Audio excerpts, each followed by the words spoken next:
بسم اللہ الرحمن الرحیم۔ السلام علیکم۔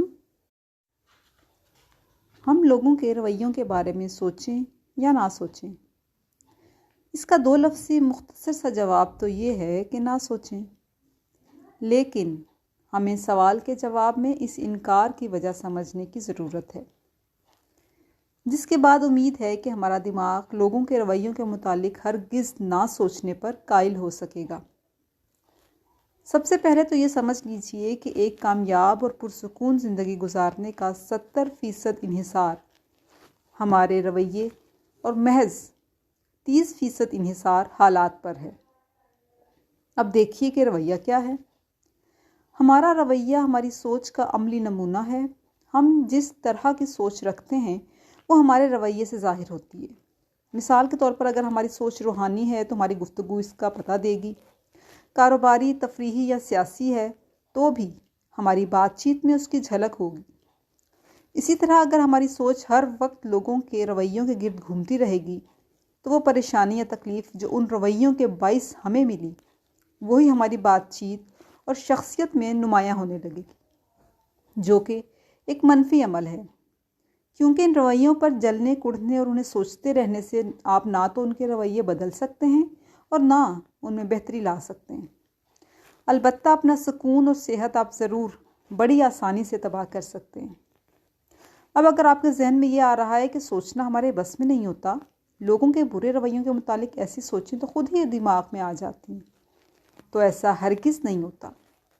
یہ صرف اپنے آپ کو اس منفی عمل میں بے قصور ثابت کرنے کا بہانہ ہے اور بس۔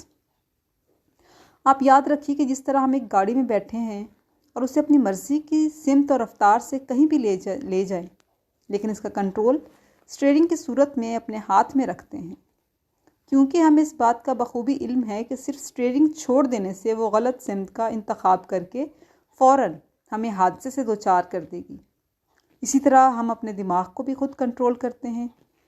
دماغ ہمیں کنٹرول نہیں کر سکتا جب تک ہم ہاتھ پیر چھوڑ کر خود کو کسی قابل نہ سمجھتے ہوئے اپنا آپ اس کے حوالے کر دیں، یعنی گاڑی کا اسٹیئرنگ چھوڑ دیں۔ ایسے میں ہمارا دماغ اسی منفی بھاؤ کا شکار ہونے لگتا ہے جس کا وہ سامنا کر رہا ہوتا ہے۔ یہی وجہ ہے کہ ہماری شخصیت ٹوٹ پھوٹ کا شکار ہو جاتی ہے۔ ذرا سوچیں کہ ایسے لوگ جو ہمیں اپنے رویے سے تکلیف دیں، ہماری پریشانی اور ذہنی کوفت کا سبب بنے، کیا وہ اس قابل ہیں کہ ان کے لیے اپنے ذات کو تکلیف پہنچائی جائے، ان پر سوچ کر اپنا وقت برباد کیا جائے؟ وہ وقت جو ہمیں صرف ایک مرتبہ ملا ہے اور دوبارہ لوٹ کر بھی نہیں آئے گا، وہ وقت ان کے رویوں کو سوچتے ہوئے ان کے نام کرتے ہیں۔ اتنا اہم سمجھتے ہیں آپ انہیں؟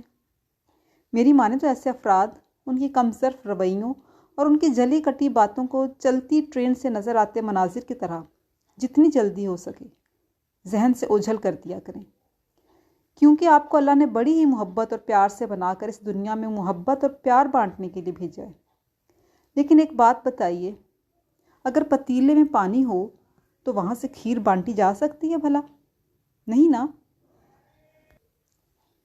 اور اگر پتیلے میں رکھا وہ پانی بھی چولہے کی حرارت سے بھاپ بن کر اٹھ جائے تو پھر کیا باقی رہ جائے گا؟ خالی اور کالا بھجنگ پتیلا جو مسلسل آگ پر ہونے کے باعث ایسا بدرنگ ہو چکا ہے کہ کوئی نفیس انسان اسے دھوئے مانجے بغیر استعمال بھی نہ کرنا چاہے۔ یہی حال ہمارا بھی ہے کہ اگر ہمارے اندر حالات کو مثبت انداز میں گزارنے کی سوچ ہوگی تو ہم ہی وہ سوچ دوسروں میں بانٹ سکیں گے، ورنہ اگر اپنے موجودہ حالات اور لوگوں کے رویوں کو ہی سوچ سوچ کر روتے کٹتے رہیں گے تو پتیلے میں موجود پانی کی طرح ہمارا رہا سہا سکون بھی ہمارے ہاتھ سے نکل جائے گا اور ہماری ذات اس خالی کالے بھجنگ پتیلے جیسی ہو جائے گی جسے کوئی بھی انسان پسند نہ کرے۔ اس لیے کوشش کیجیے کہ جیسے اچانک کسی گرم شے کو ہاتھ لگ جانے سے تپش کا احساس ہوتے ہی ہم فوراً وہاں سے دور ہو جاتے ہیں، اسی طرح ہر وہ بات جو آپ کو تکلیف دے اسے جلد از جلد ذہن سے کھرچ کر فوراً اس سے دور ہو جائیں، ورنہ یہ عمل آپ کی شخصیت کو سنوارنے کے بجائے اس میں مستقل توڑ پھوڑ کا باعث بنتا ہے۔ اور آپ جانتے ہیں نا کہ ٹوٹی ہوئی عمارت کے تو لوگ پتھر تک اٹھا کر لے جاتے ہیں۔ لہٰذا خود پر کسی کو اتنا حاوی کبھی مت کیجیے گا۔ شکریہ۔